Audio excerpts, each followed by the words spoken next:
I'm David Knowles, and this is Ukraine, the latest. Today, we analyse recent reports from Bakhmut, update on the latest news from the Pentagon Leaks, and our colleague Steven Edginton interviews key members of the Polish military and politicians to understand the rapid Polish rearmament. Bravery takes you through the most unimaginable hardships to finally reward you with victory.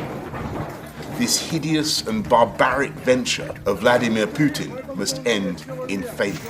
We need a military strategy for Ukraine to gain a decisive advantage on the battlefield, to win the war. Nobody's going to break us. We're strong. We're Ukrainians. Every weekday afternoon, we sit down with leading journalists from the Telegraph's London newsroom and our teams reporting on the ground to bring you the latest news and analysis on the war in Ukraine. It's Friday, the 14th of April, 1 year and 49 days since the full-scale invasion began. And today, I'm joined by our Associate Editor Dominic Nichols, Senior Technology Reporter Gareth Caulfield, and the Telegraph's Video Comment Editor, Steven Edginton. I started by asking Dom for the latest updates from Ukraine. Yeah, hi David, hi everyone. It's a pretty busy day, lots to get through, so let's go straight in. Let's go to Bakhmut in the Donbass, eastern part of the country. So Russia is reporting, saying it's cut off the last road into Bakhmut, preventing Ukrainian troops from escaping or being reinforced, in their words. The Defense Ministry in Moscow said its soldiers were, quote, blocking the transfer of the Ukrainian army reinforcements to the city and the possibility of retreat for enemy units, unquote. Now, they also say Wagner troops are moving through the city, which we think is accurate. We think that that's been reported for a while. Quite how far and in what numbers, we're not sure, but we think they are slowly moving through the city, west of the river now. Now, this claim that they have closed the road was first circulated by the separatist authorities in Donetsk, and the advisor to the Russia-appointed head of Donetsk region, a guy called Yan Gagin, he said the last road out of the city was, quote, impossible to drive on, unquote, as Russian artillery was, quote, covering it almost entirely, unquote. Now, I'm specific about that. I'll come back to that in a minute, why I put those bits specifically in quotes there. Now, it's thought, New York Times are saying they were in the city earlier in the week. They're reporting that Ukrainian troops are defending a small corner of the city, about 20 blocks wide. They were saying earlier in the week, or they visited earlier the week, and they say that as of that time, the road was passable, allowing resupply and evacuation of the unit. And Sergei Chervati, who's the spokesperson for Ukraine's forces in the eastern region, he said yesterday the army was still able to deliver foodstuffs, ammunition, medicines, all that is necessary, and also to evacuate our wounded. Sorry, that last bit was a quote. Yevgeny Prigozhin, who's the head of the Wagner mercenary group, he also contradicted the defense ministry and said that that last road out to the west was still passable. He said, quote, the harshest bloody battles are still ongoing, so it is too early to speak about a full encirclement of Bakhmut, unquote. And then he said that his forces control about 80% of the city, which, depending where you draw the city limits, that may or may not be accurate. I mean, Ukraine, they have said, Ukrainian Ministry of Defense has denied the report that the road is now closed, but admitted the situation in Bakhmut was, quote, difficult, which, if they've learned nothing from the Brits, it's understatement. So there you go. They're saying the situation is difficult. Now, This road to the west, there's one to the west and one to the northwest. We think the northwest was cut some time ago. The road to the west has been under intense strain now for quite a number of months. This idea that it is being cut would mean that the Ukrainian troops still in the city were cut off, obviously. But there's a big difference here between what Yan Gagin, who's the advisor to the Russian appointed head of Donetsk region, when he said it's impossible to drive on. Okay, fine. Impossible is a 100% word, but that doesn't mean that they own it. And then when he then goes on to say Russian artillery is covering it almost entirely. Now, again, that doesn't mean that you hold the ground. Now, it is extremely difficult to do, I grant you. But if you can remove yourself from the battlefield visually, thermally, electromagnetically, then you can still move around if the place is not actually under control of the enemy. I remember when I used to play with tanks. I don't know if Hamish is in the room today, but when he took me through my tactics course. I don't think I did very well. But, if we were told to prove a route, as in show me that road is clear of the enemy or show me that road is still passable, I mean, you've got to be on it. You can't be 100 metres away with some strong binoculars looking at it. You can't fly a drone over it. You can't do it from other aerial assets or other reports from ground forces. You've got to stick a tank on that road and drive it up it to say, yep, you can still drive down that road. So saying it's impossible to drive on and the artillery is covering it almost entirely is not the same as saying that route is closed to Ukraine. Now, I don't know. I genuinely don't know if it's open or not. Some people say that I put too rosy a glow on this and try and put it in favour of the Ukrainian side. I mean, I make no bones about wanting Ukraine to prevail in this war, but I'm not going to say, they're talking rubbish. It's clearly still in Ukrainian hands. We just simply do not know. But you've just got to look at these things with same with all these intelligence leaks. You've got to ask yourself questions. And what does it mean?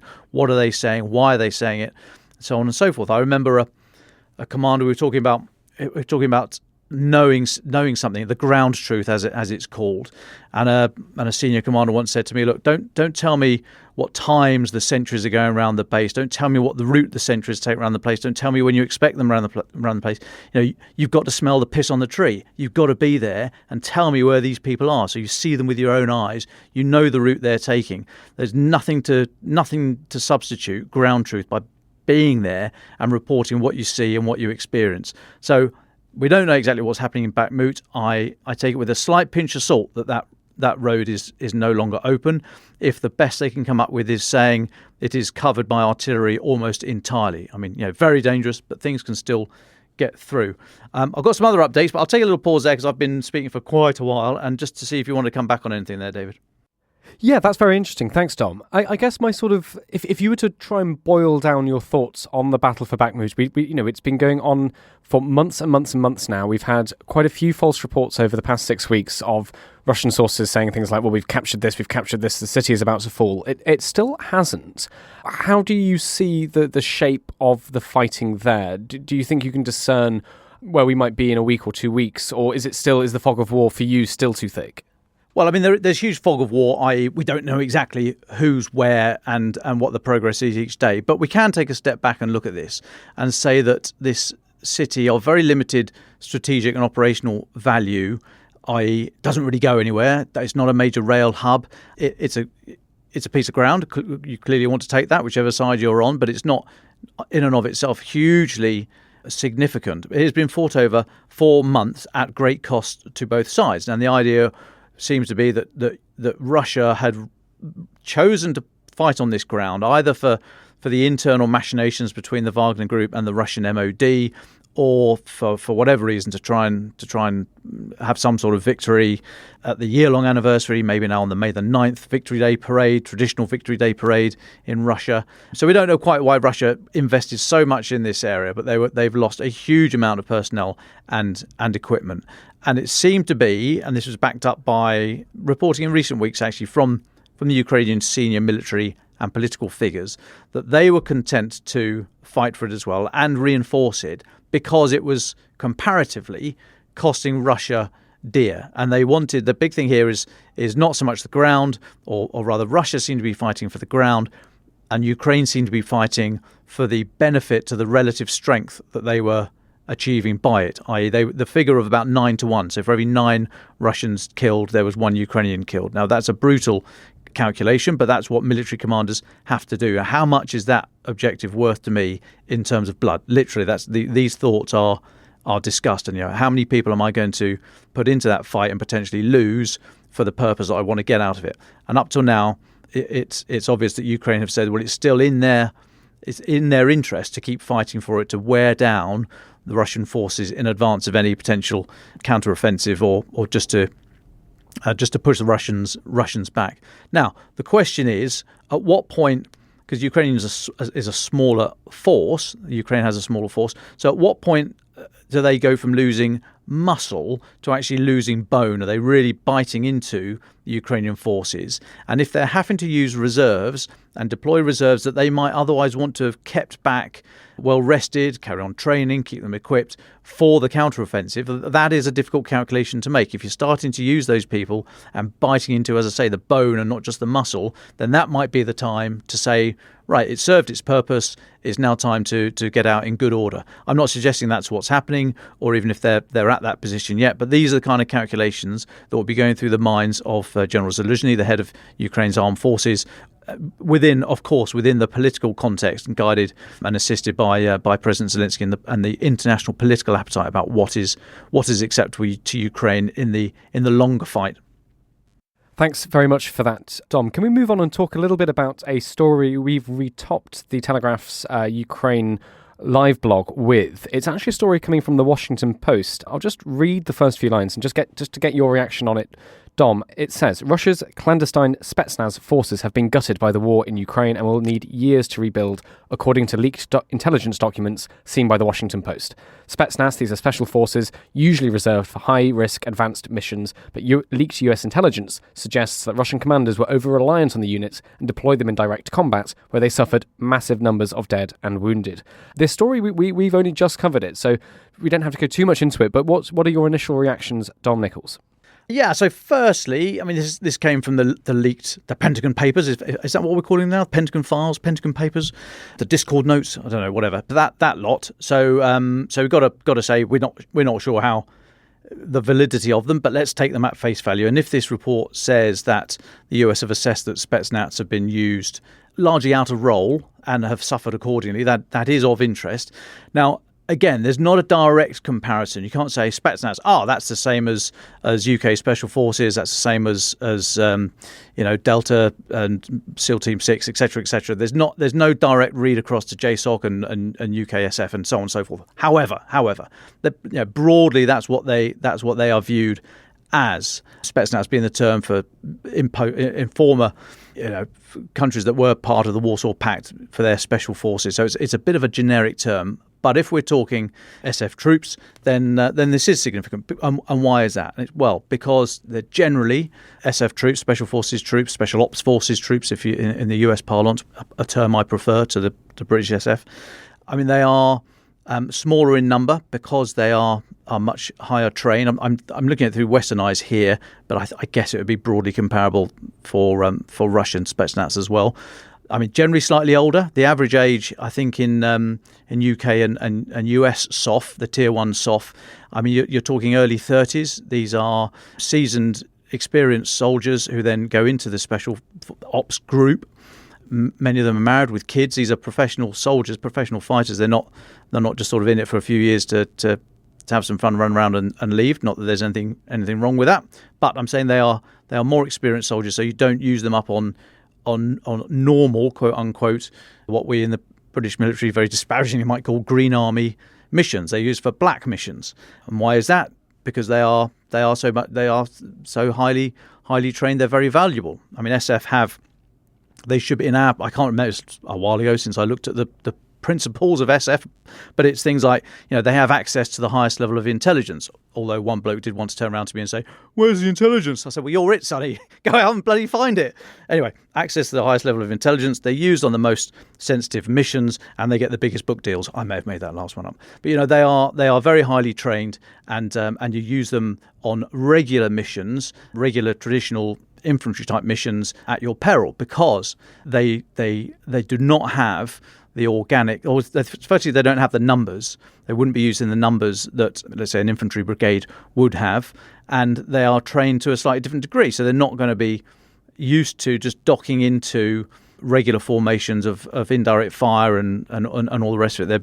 They'd be used to using these kind of assets on very niche missions, and so not only are they probably not best suited to some of the general infantry work, but like I say, it takes years to train these people.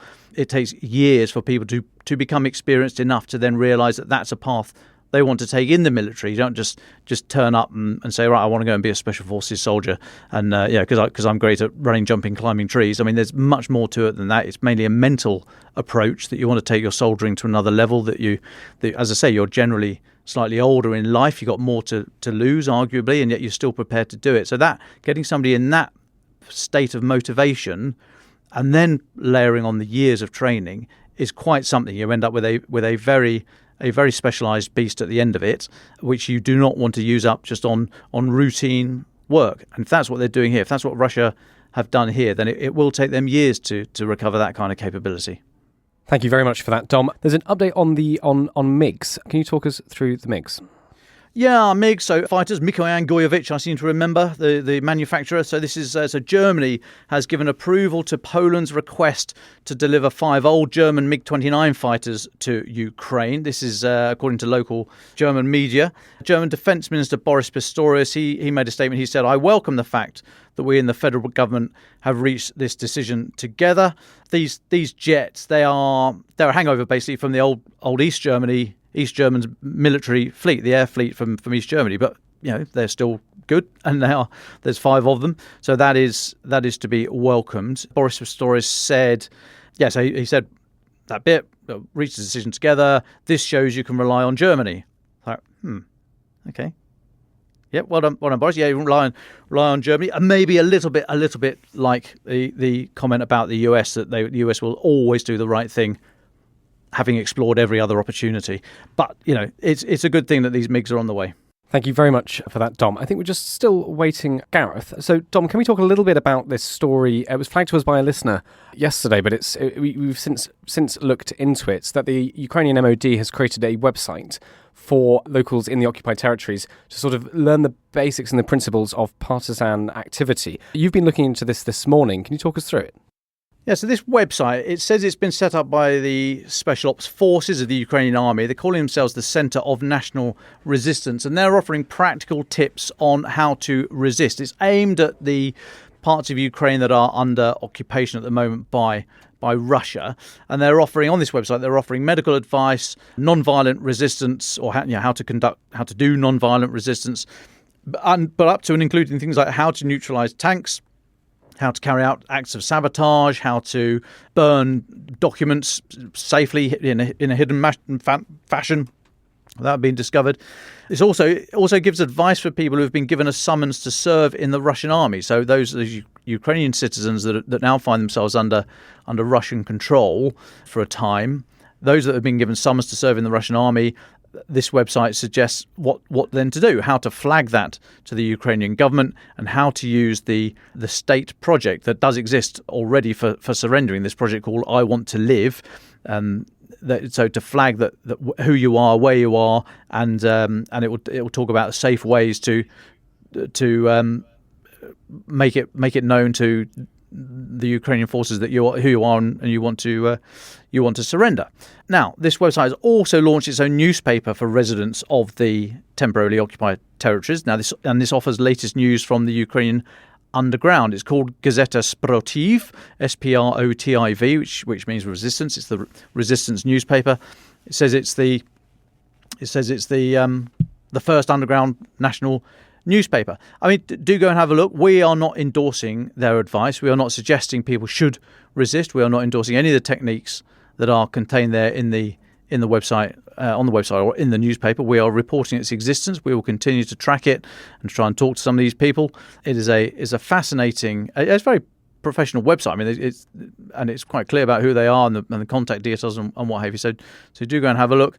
And this area of resistance is a fascinating one when you think about the stress and the strain of the individuals that participate in it. And I just coincidentally happened last weekend to be watching The Sound of Music again. Obviously, I mean it's not that cool, but I've got a thing for the Baroness in the red dress on the balcony scene. But anyway, I digress. But if you think about the bravery it takes to resist and the risk of reprisals, and in that film the sort of the Von Trapp family the Baron Von Trapp doesn't want to. He's told to go and serve in the German military, and he takes the family over the hills to Switzerland.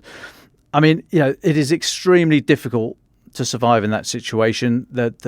Who do you trust?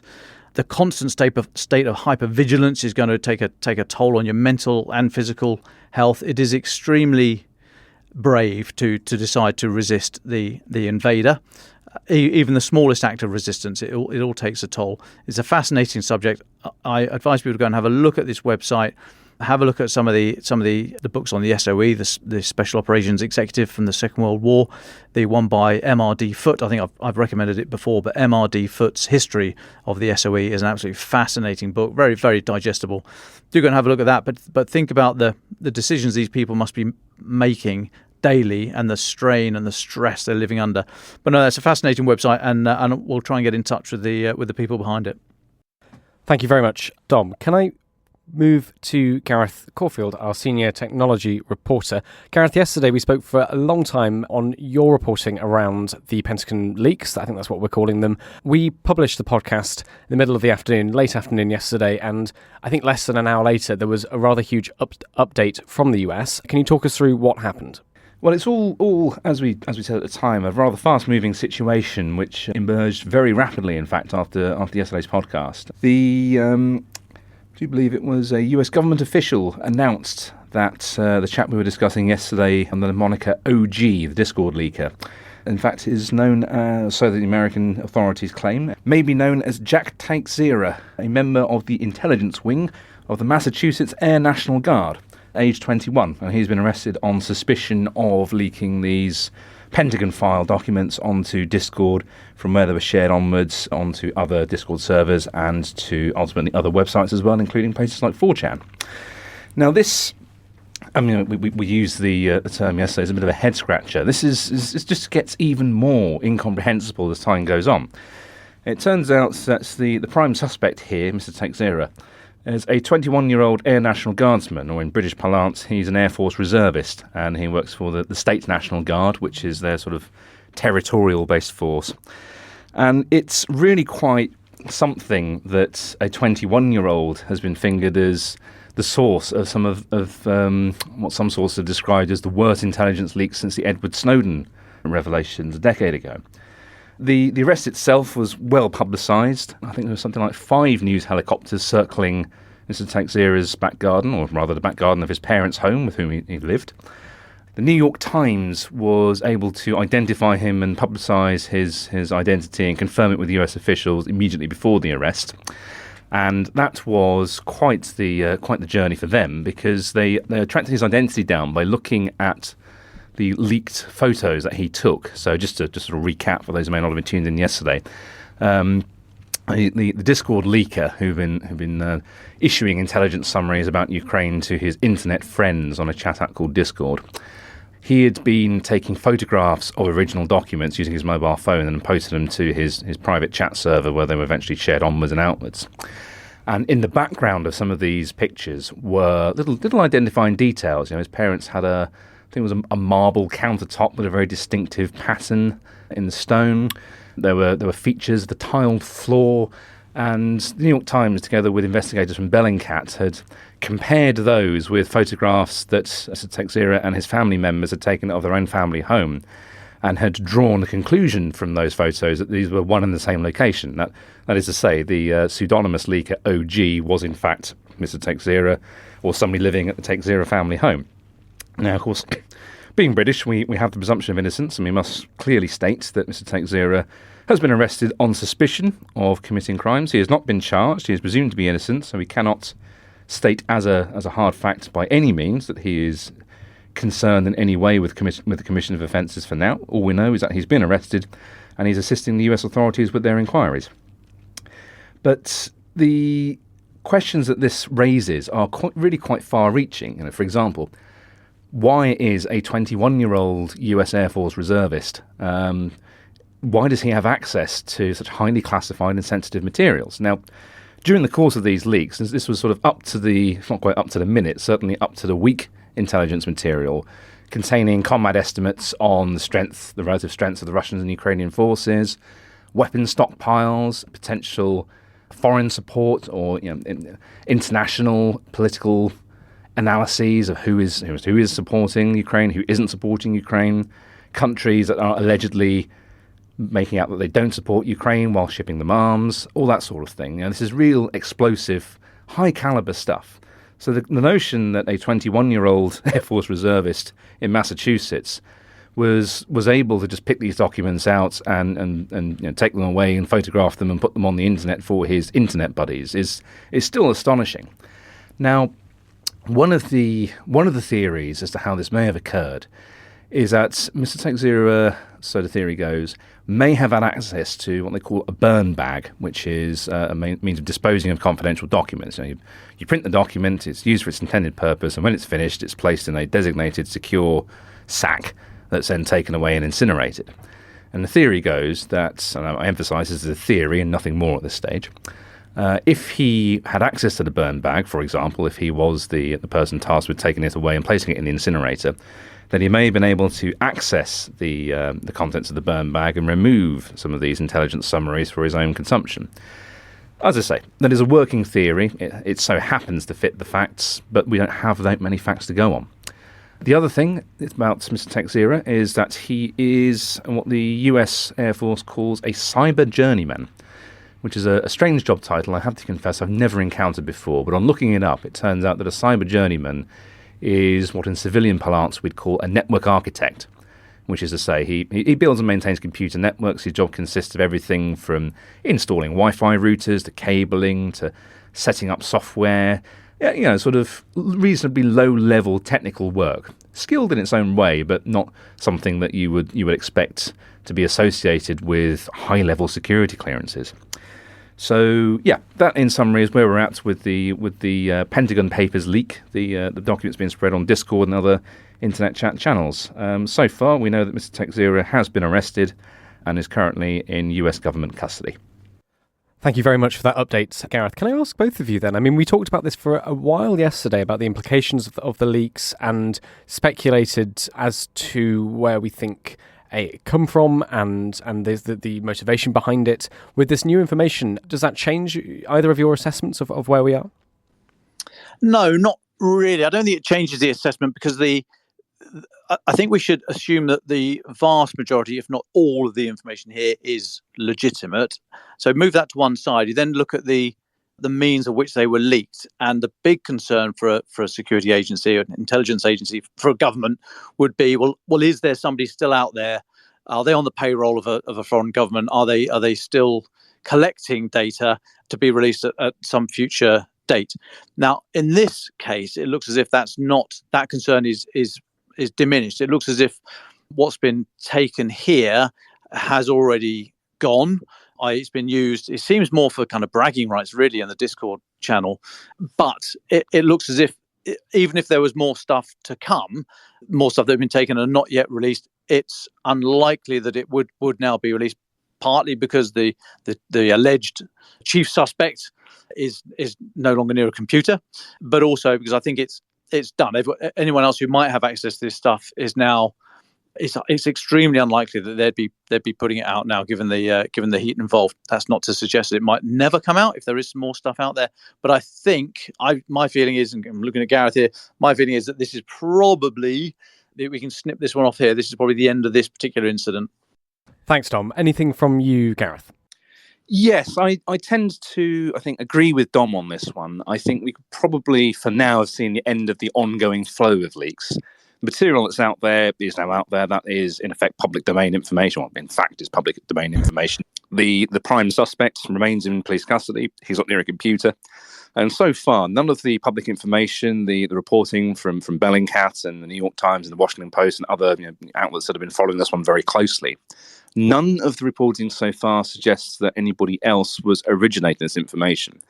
Now, OG, the Discord leaker, had a private server, about 20-odd people who were seeing his material, and we know that some of those were capturing it and passing it on, screenshotting it or saving it or whatever it was they happened to do. And it is that information circulating now, which I think is probably the biggest cause of concern, certainly for the Western intelligence agencies and security apparatus as a whole. Very good. Well, Gareth, can we just ask you one more thing? There was a big leak of Russian data a few weeks ago, again, just after you'd come on the podcast, actually. We'd always intended to go back to it and talk a little bit about the Vulcan files, uncovered by a group of publishers, including The Guardian. What were could you just introduce us to what they were and your thoughts on them? Absolutely, David, sure. So the Vulcan files related to a Russian cybersecurity company called NTC Vulcan. And outwardly, they presented themselves as a cybersecurity consultancy. Their concern was securing businesses against cyber attacks and all the online cyber badness that we all know and love.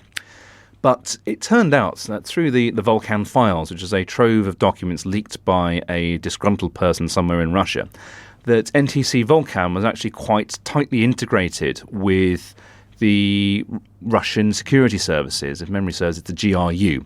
And the GRU has a long and storied recent history of committing cyber intrusions against the West, mostly for intelligence and reconnaissance purposes.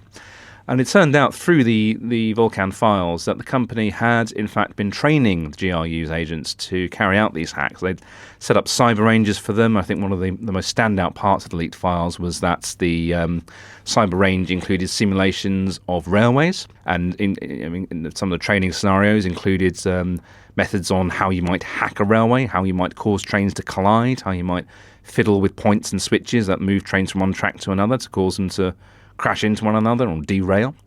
And this is the very definition of offensive cyber operations. This is real sort of hacking for military effect.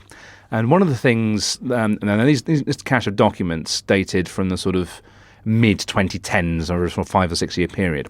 And one of the things that immediately became apparent when these leaks were first reported, as you say, David, by the Guardian and others, is that the Russians had in fact hacked the Ukrainian state railways right at the beginning of the time period covered by these documents. So there is a case to be made here that the hacking training provided by NTC Vulcan had been put into practice fairly sharply after it was delivered for the first time.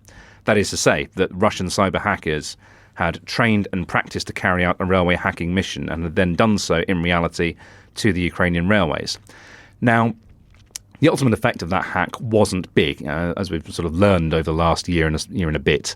Offensive cyber as a weapon of war, as a military effector in the lingo, is not actually as destructive or as harmful as many had, certainly in the West, many had assumed. The effects of the hack on the Ukrainian railways were certainly disruptive, but the effects were not long-lived. Once the Russian hackers were shut out, once the GRU was sent packing, the Ukrainian railways were able to pick up and carry on from where they'd left off, which is a similar effect that we've seen with other big Russian hacks. There were power station hacks against Kiev in the mid-2010s, I want to say 2016, but again, I'm going from memory there.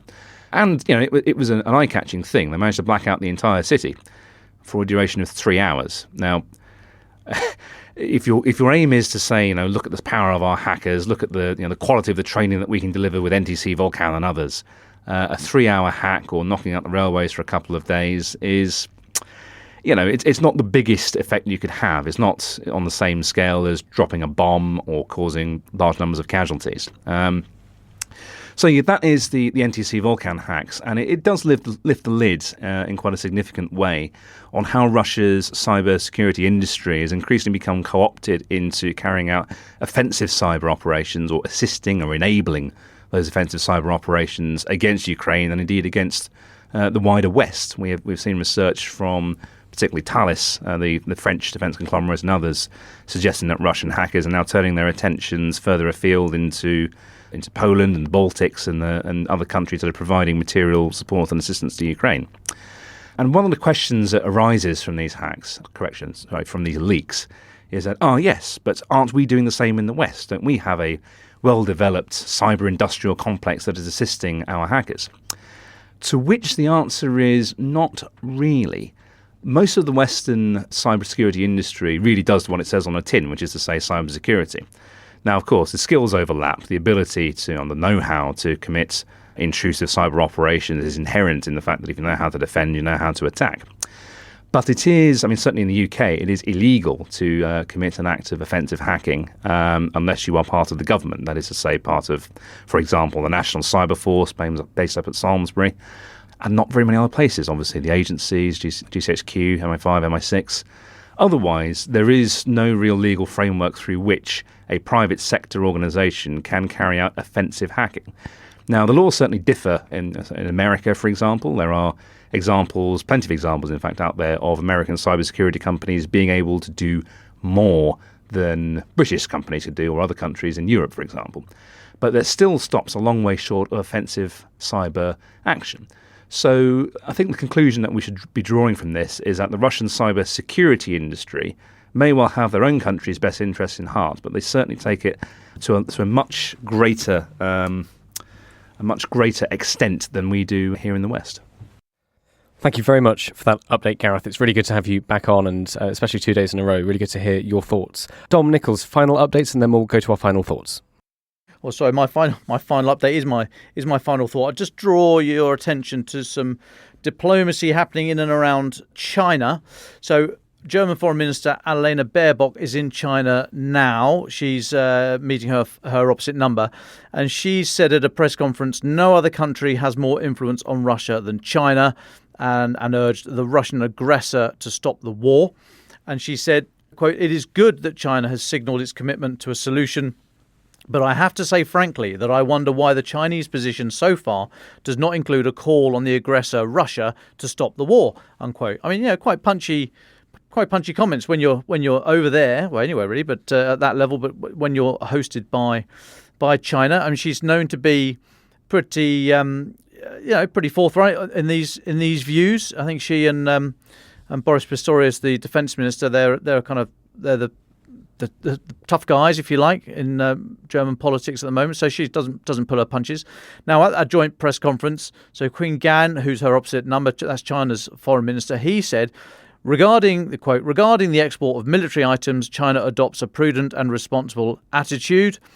He said China will not provide weapons to relevant parties of the conflict and manage and control the exports of dual-use items in accordance with laws and regulations, unquote. Again, very clear from China. Now, whether it's true, whether you believe it, that's one thing. But, I mean, if they go back on those words, that would be quite significant. Now, he's painted it in that way. The European Union Foreign Policy Chief, Josep Borrell, he has said today in a statement, he was going to visit China, but he's got COVID apparently, so he said in a statement today, it would be difficult, if not impossible, for Europe to trust China if it did not try to find a political solution to the Ukraine crisis. I prefer to call it a war, but he says the Ukraine crisis. He's doing well up to there. So, some quite a bit of heat here from the Europeans around and in China. And we should just say that the defence ministers of China and Russia, so Chinese Defence Minister Li Shangfu and Sergei Shoigu, Russia's Defence Minister, they are going to meet this in the next few days to discuss global and regional security at talks that start Sunday to Wednesday or Sunday, Tuesday, something like that. But early part of next week, they're getting together. So, we're going to hear more around China. We're going to see the sort of the focus is going on there on the diplomatic front. But I thought they were really quite bold statements there from Annalena Baerbock, and it's good to see.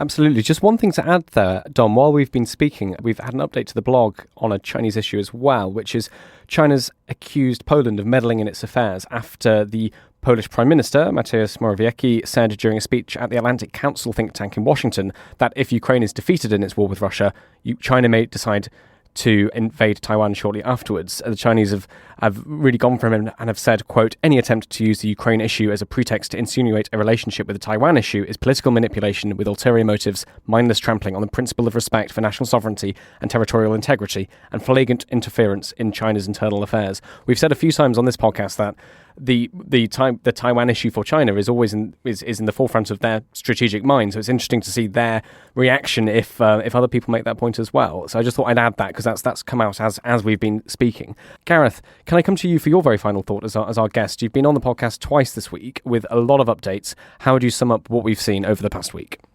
A lot of people have learned an awful lot about say, online subcultures. I think a lot of people have learned a lot about how youngish people live their lives online and how certain influences, and if it is just the desire to show off to your mates, can actually result in some extremely harmful and damaging outcomes.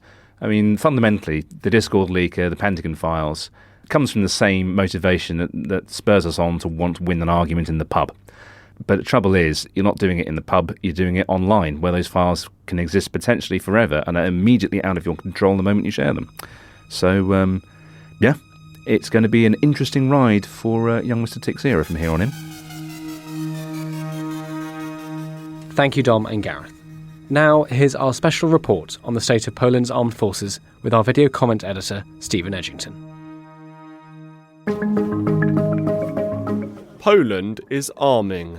Following Russia's invasion of Ukraine, Warsaw has been investing billions in new tanks, weaponry, cyber defense, and manpower. March! By 2035, Poland hopes to double the size of its armed forces to 300,000 troops. There is even talk of the country becoming a major military power in Europe.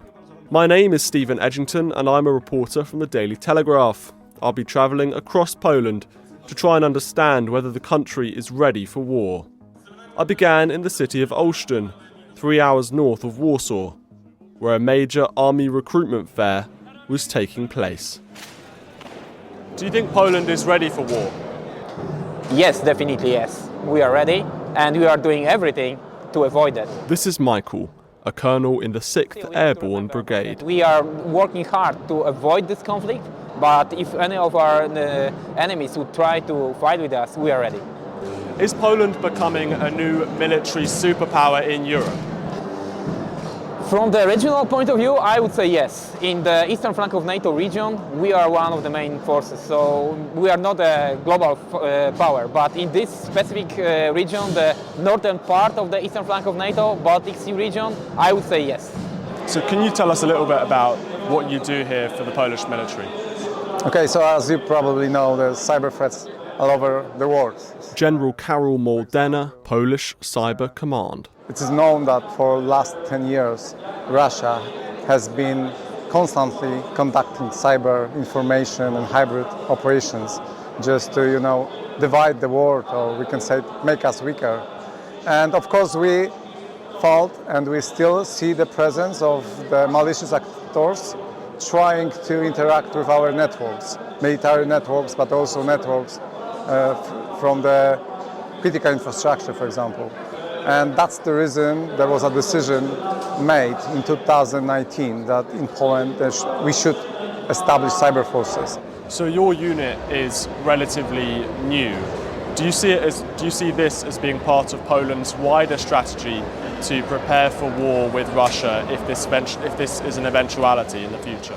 So I can say that from Polish perspective and for Polish cybersecurity perspective, we can call it, I really believe that Poland is a NATO front line of battle in cyberspace.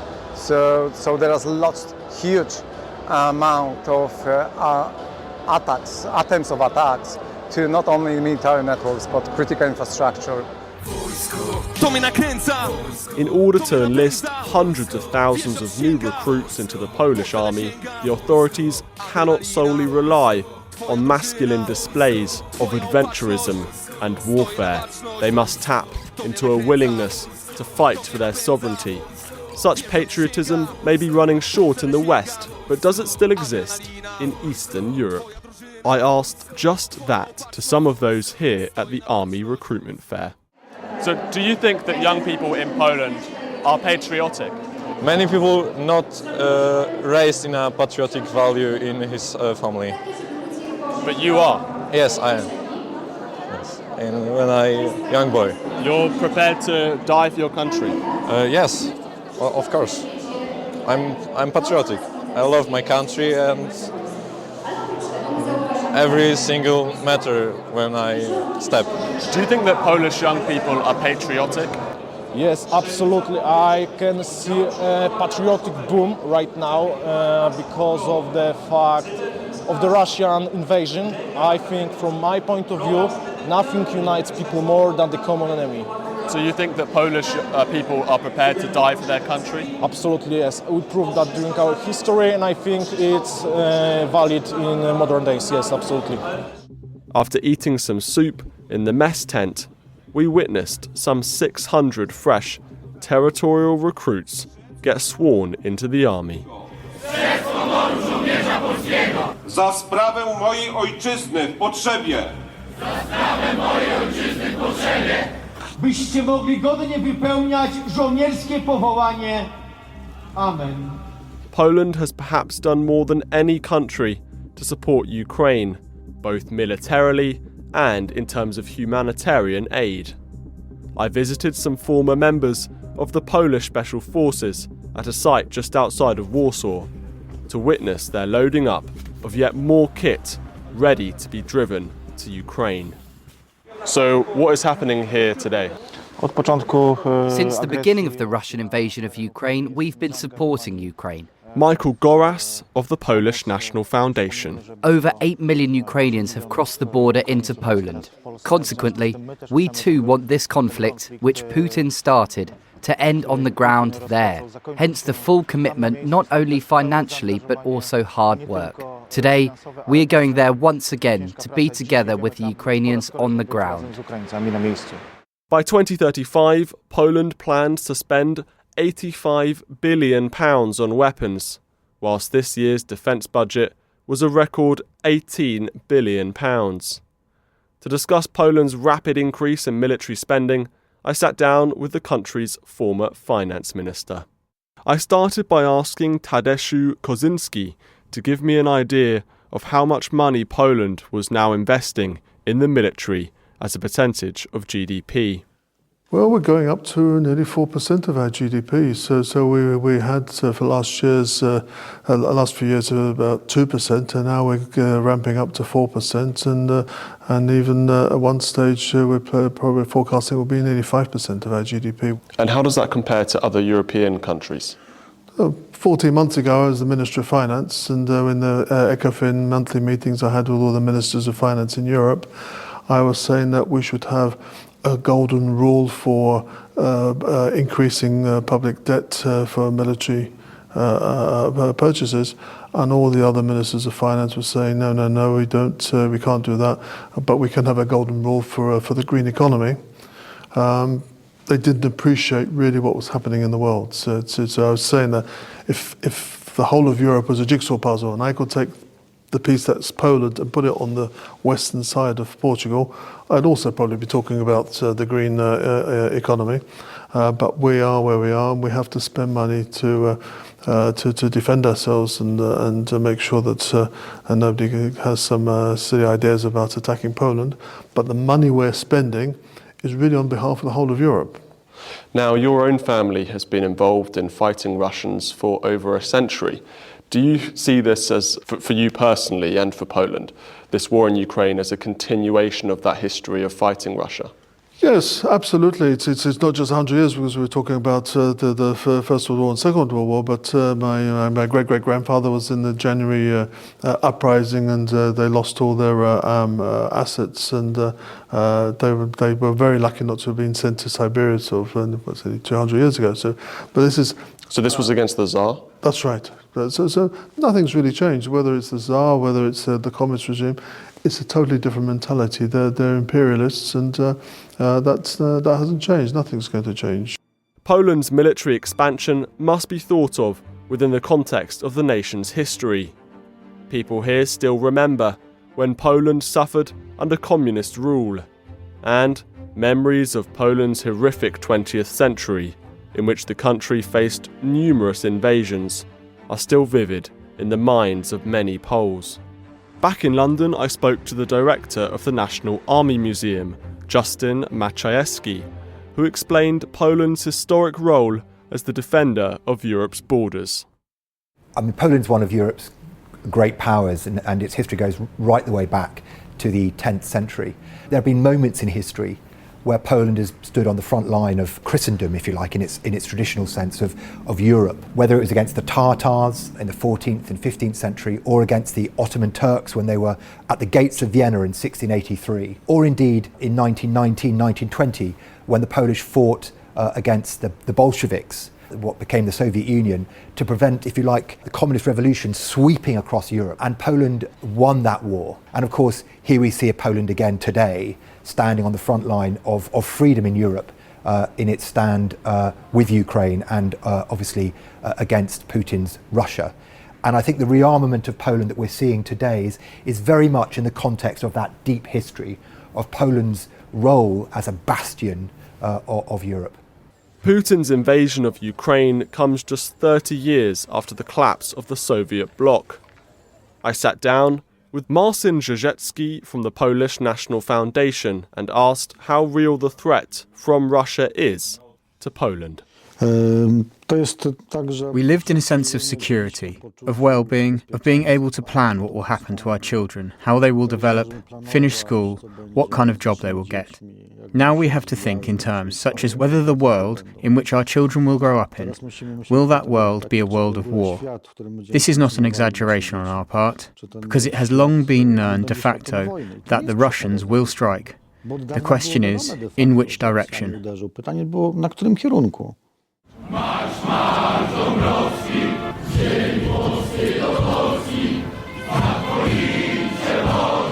Poland's membership of NATO makes a Russian invasion less likely. However, the Poles are certainly taking no risks, and in a new age of war in Europe, other countries may want to follow Warsaw's lead to prepare themselves for every eventuality.